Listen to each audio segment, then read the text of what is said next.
வசனம்தான் பசியாற்ற உணவு. உங்க பிரசனம்தான் தாகம் தீர்க்கும் தண்ணீர்.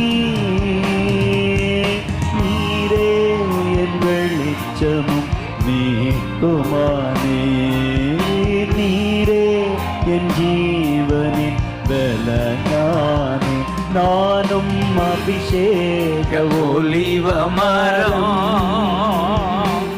தேவாலயத்தில் நடப்பட்டவன். பாட்டு வந்திருக்கா?